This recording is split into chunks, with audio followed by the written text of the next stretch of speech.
pen, watch, bicycle, car, bus and bridge are all made of metals.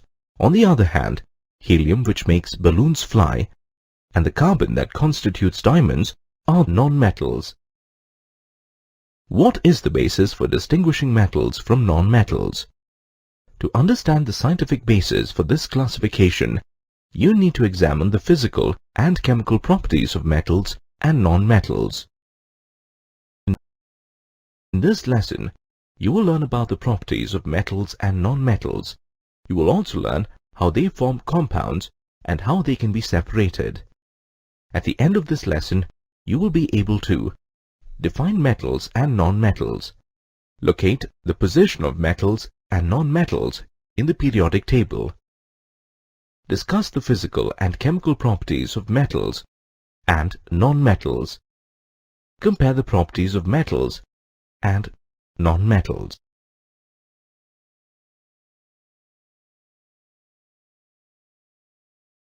Metals are elements that have a tendency to lose electrons and form positively charged ions or cations. For example, sodium has an electronic configuration of 1s2, 2s2, 2p6, 3s1.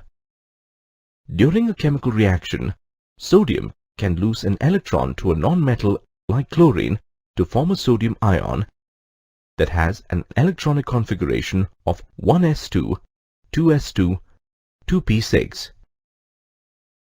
Conversely, non-metals are elements that have a tendency to accept electrons to form negatively charged ions or anions. For example, chlorine has an electronic configuration of 1s2, 2s2, 2p6, 3s2, 3p5.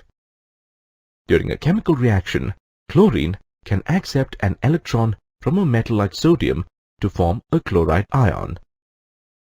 A chloride ion has an electronic configuration of 1s2, 2s2, 2p6, 3s2, 3p6. To get an idea of the properties of metals and non-metals, let's first locate them in the periodic table. When elements are arranged in the increasing order of their atomic numbers in the periodic table, metals, including alkali and alkaline earth metals, are placed on the extreme left of the periodic table. Non-metals are placed on the extreme right of the periodic table. Based on the positions of metals and non-metals in the periodic table, it is possible to predict their properties. For example, the elements on the extreme left of the periodic table are metals that easily lose electrons and are highly reactive. On the other hand, the elements on the extreme right are non-metals. They readily accept electrons and are also highly reactive. You will now learn about these properties in detail. If you look around, you will find metallic objects around you in various forms. For example, jewelry made of gold and silver, wires made of copper, and curtain rods made of aluminium are all metallic objects. Metals are used to make these objects because of some specific physical properties. Let's take a look at some important physical properties of metals. All metals are solids at room temperature, except mercury, which is a liquid. All metals are lustrous. Metal surfaces shine when they are freshly cut. For example, gold and silver are popularly used for making jewelry because of their luster. Metals have high densities and therefore tend to sink in water. For example, tin and lead sink in water. Exceptions to this rule are lithium, sodium, and potassium. The density of these elements is lower than that of water, and hence they do not sink. Metals are highly malleable and can be beaten into thin sheets.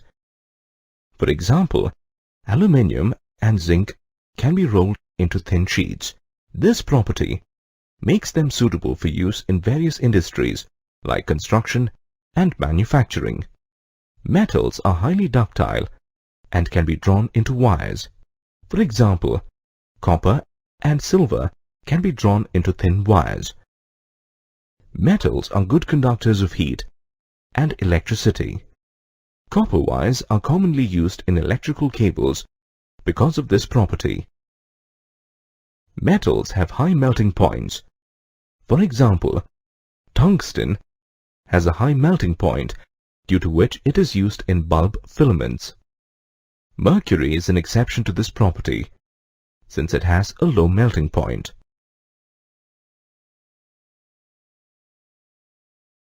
Iron rusts because it reacts with moisture to form iron oxide, which is commonly known as rust.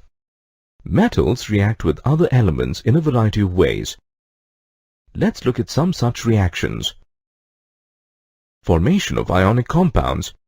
Metals lose electrons to nonmetals to form strong ionic compounds. For example, sodium loses electrons to chlorine to form sodium chloride, which is an ionic compound. Action of metals with oxygen. Metals burn in the presence of oxygen to form metal oxides, which are basic in nature. For example, a magnesium ribbon burns in oxygen to form magnesium oxide. Action of metal oxides with water. Metal oxides dissolve in water to form basic metal hydroxide solutions. For example, magnesium oxide dissolves in water to form a strong basic solution of magnesium hydroxide. Action as reducing agents. Metals have a tendency to lose electrons. In other words, they are good reducing agents. For example, carbon in the combined form accepts electrons from sodium and gets reduced to carbon in the free state. Thus, sodium acts as a reducing agent. Nonmetals show properties that are unlike metals. That is, they don't possess metallic properties. Let's look at the common properties of nonmetals. Nonmetals exist as solids, liquids, and gases. For example, silicon and carbon are solids. Bromine is a liquid. Chlorine, fluorine, and oxygen are gases. Nonmetals are non-lustrous, that is, they have a dull appearance. For example, the surfaces of sulfur and phosphorus do not shine. Most nonmetals have a very low density. For example, oxygen and nitrogen are lighter than air. The exception is diamond, a form of carbon. Diamond is one of the strongest known substances. This is because carbon, in this form, has a very high density. Nonmetals are non-malleable. For example, sulfur and iodine cannot be hammered into sheets. Nonmetals, except for carbon fibers, are not ductile. For example, phosphorus and bromine cannot be drawn into wires. Nonmetals are bad conductors of heat and electricity. For example, sulfur and phosphorus cannot conduct electricity. The exception to this property is graphite, which is a good conductor of electricity. Nonmetals have low melting and boiling points. For example, sulfur and phosphorus have low melting and boiling points. When you make a bonfire, the wood burns to release smoke. The burning of wood involves a chemical reaction called oxidation. The carbon in the wood reacts with atmospheric oxygen to form carbon dioxide.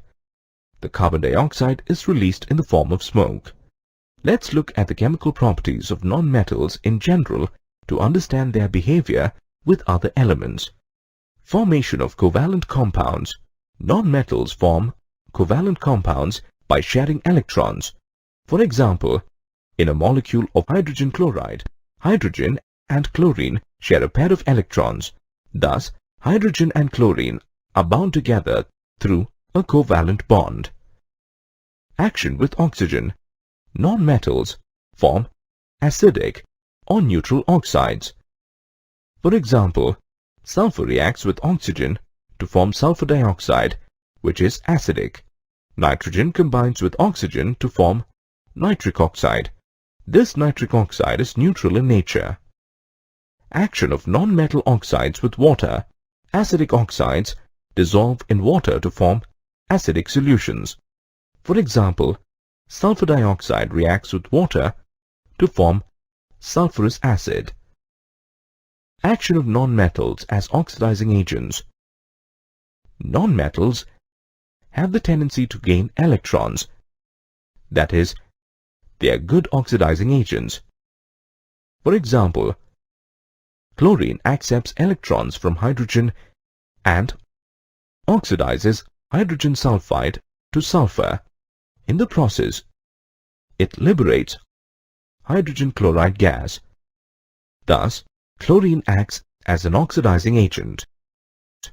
In ionic compounds, the forces of attraction between the ions of metals and non-metals are very strong. Therefore, it is difficult to separate the elements in such compounds. You can overcome this force of attraction or decompose this compound by passing electricity through it. The process of decomposition of a substance by passing electricity through it is called electrolysis. To understand how metals and non-metals are separated through electrolysis, let's consider sodium chloride. On passing electricity, sodium chloride splits into sodium and chloride ions. Sodium metal is deposited at the cathode.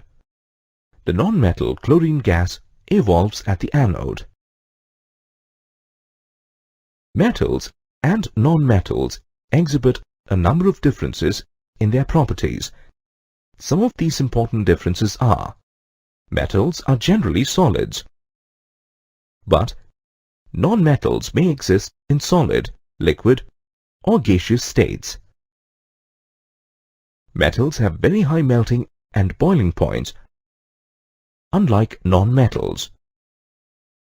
Most metals are malleable, ductile, and lustrous, while non-metals are not. Metals are electropositive, that is, they tend to lose electrons, while non-metals are electronegative because of their tendency to accept electrons. Metals are good conductors of heat and electricity, while non-metals are bad conductors of heat and electricity. Metals form ionic compounds, while non-metals form covalent compounds. Metals form basic oxides, while non-metals form acidic or neutral oxides. Gold never rusts, because unlike iron, it does not react with atmospheric oxygen. This is because chemical reactivity varies across metals. Scientists have arranged metals in a series based on their chemical reactivity. In this lesson, you will learn about the arrangement of metals in an activity series based on their reactive properties. You will also learn how the positions of metals in an activity series impact the process of extraction from their respective ores. You will learn in particular about the extraction of aluminium from its ores. At the end of this lesson, you will be able to illustrate through an experiment the differences in reactivity of metals, analyze activity series of metals, describe various techniques for the extraction of metals,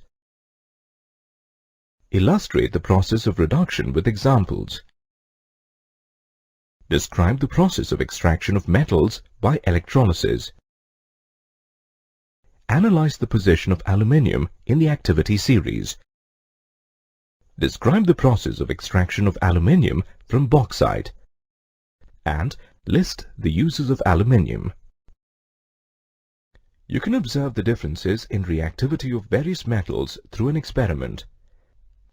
Take samples of 4 metals: sodium, magnesium, calcium, and copper in different test tubes, Add 2 ml of dilute hydrochloric acid or sulfuric acid to each of these samples.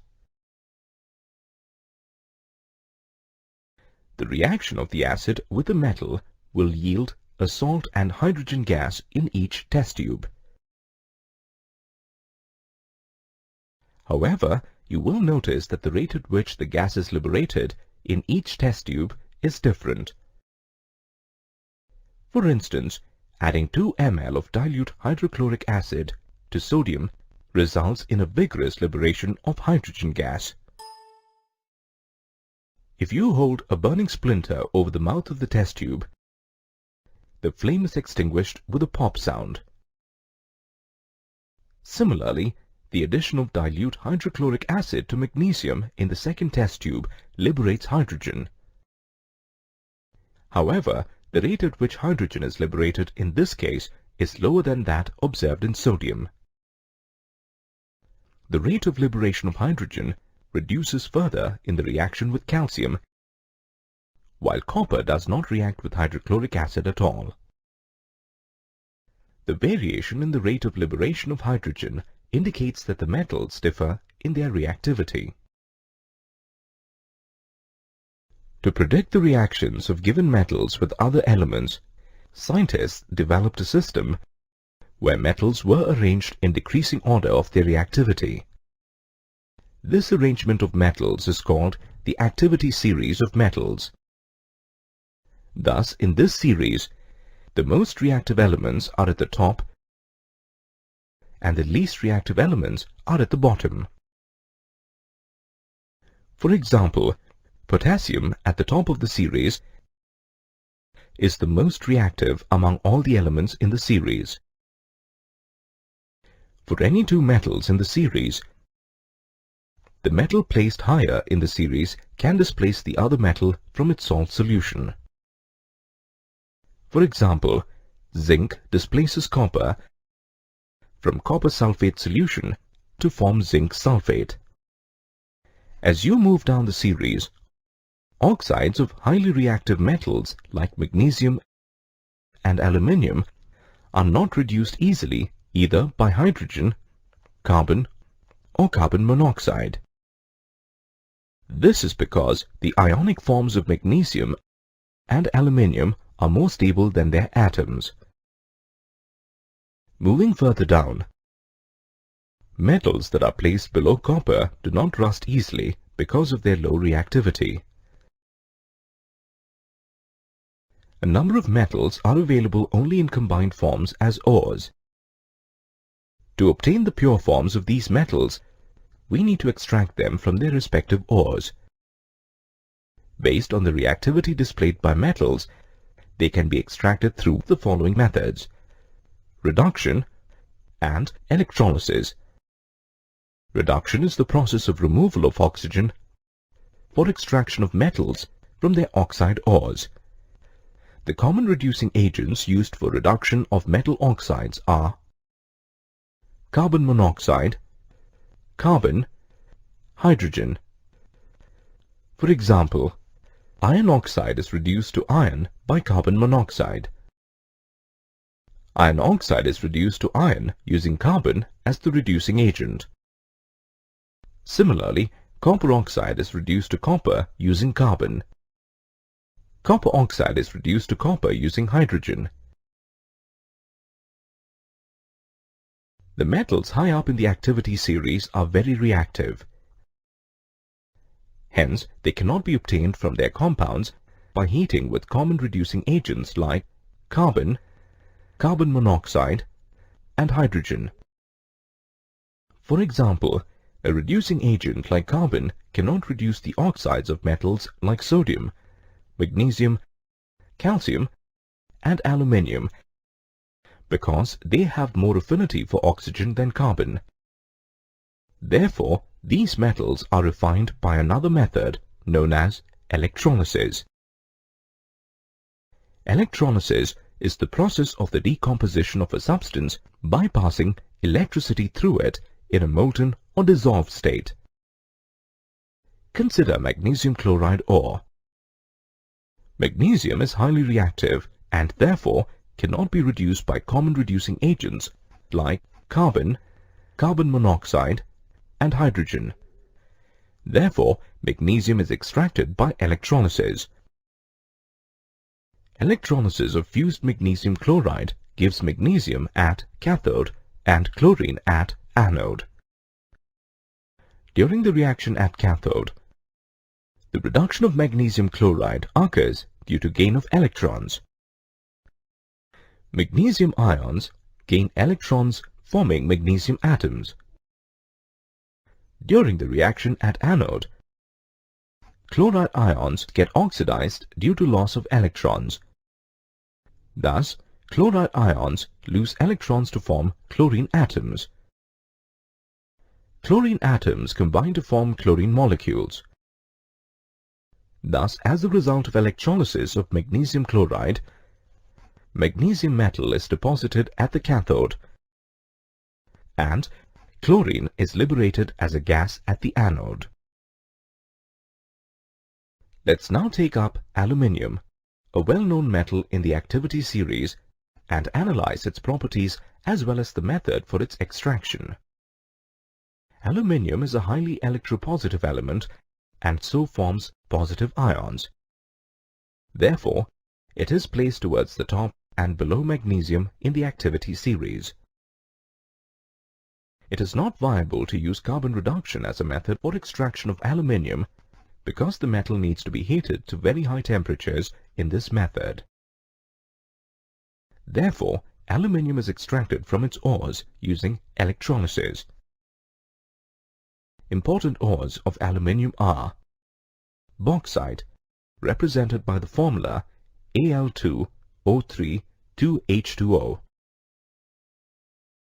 corundum, represented by the formula Al2O3, and cryolite with the formula Na3AlF6. Bauxite is the principal ore of aluminium. The extraction of aluminium from bauxite involves 3 steps. First, the purification of bauxite using Bayer's process. Next, the electrolytic reduction of anhydrous Al2O3 by Hall and Herold's process. The last step is the purification of impure aluminium by Hope's process. The first step in the extraction of aluminium is the purification of bauxite through a process called Bayer's process. This process is named after Austrian chemist Carl Bayer, who invented and developed the method to supply alumina for the textile industry. Iron oxide is present as an impurity in bauxite.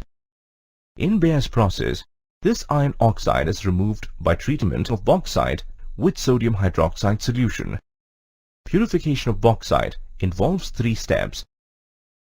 In the first step, aluminium oxide is allowed to react with sodium hydroxide to form sodium metaaluminate.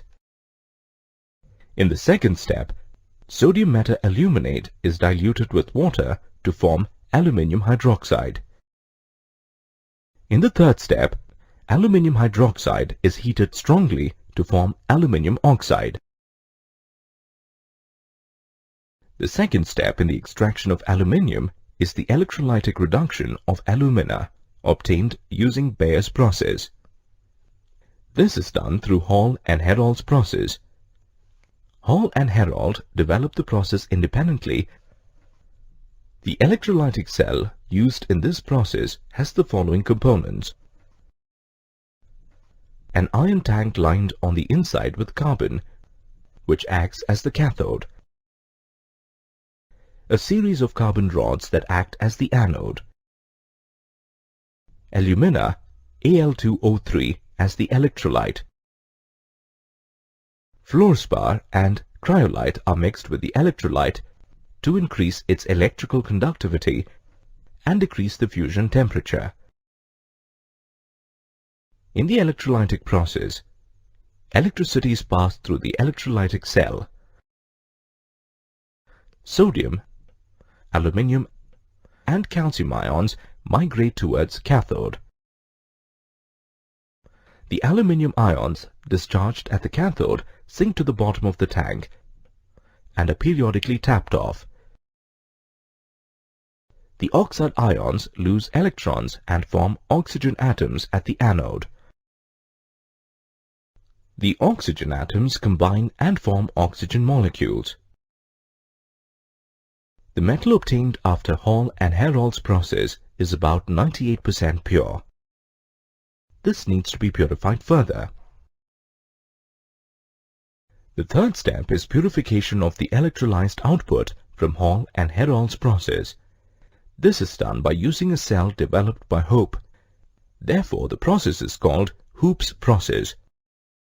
Hoop's cell consists of an iron tank lined at the base with carbon, 3 layers of molten aluminium with different densities to prevent their mixing. The upper layer of the electrolyte cell consists of pure molten aluminium with a series of carbon rods that serve as the cathode. The middle layer, or the electrolyte layer, consists of a molten mixture of sodium, barium, and aluminium fluorides. The third layer is the bottom layer. Along with the carbon lining, it acts as the anode for the electrolytic cell. The bottom layer contains impure molten aluminium obtained from Hall and Herold's process. Using this cell, aluminium is purified in 4 steps. Electricity is passed through Hoop's cell. Aluminium ions from the middle layer reach the top layer and get discharged. Aluminium ions collect at cathode as pure aluminium. At the same time, an equal amount of aluminium from the bottom layer, that is, the anode layer, moves to the middle layer. In this process, 99.98% pure aluminium is obtained. Aluminium is used in a wide range of products, from chocolate wrappers to sophisticated aeroplanes. Let's take a look at some of its common uses. Aluminium is widely used in the manufacture of automobile components because of its strength and relatively lighter weight. In the construction process due to its high tensile strength. In the manufacture of electric wires due to its high conductivity. For the packing of medicines and pharmaceutical products due to its malleable nature. In the manufacture of soft drink cans and espresso coffee makers because it does not rust and is relatively less toxic in nature. In the manufacture of kitchen utensils because aluminium is a good conductor of heat. Extracted aluminium in combination with other metals like copper, manganese, magnesium form alloys. An alloy is a homogeneous mixture of solid solution of 2 or more metals or metals with non-metals. Duralumin is a light and tensile alloy of aluminium. Duralumin is composed of 95% of aluminium, 4% of copper, 0.5% of manganese, and 0.5% of magnesium. Let us look at some of the common uses of duralumin. Duralumin is widely used in the aircraft industry. This is because of its lightness and other desirable physical properties.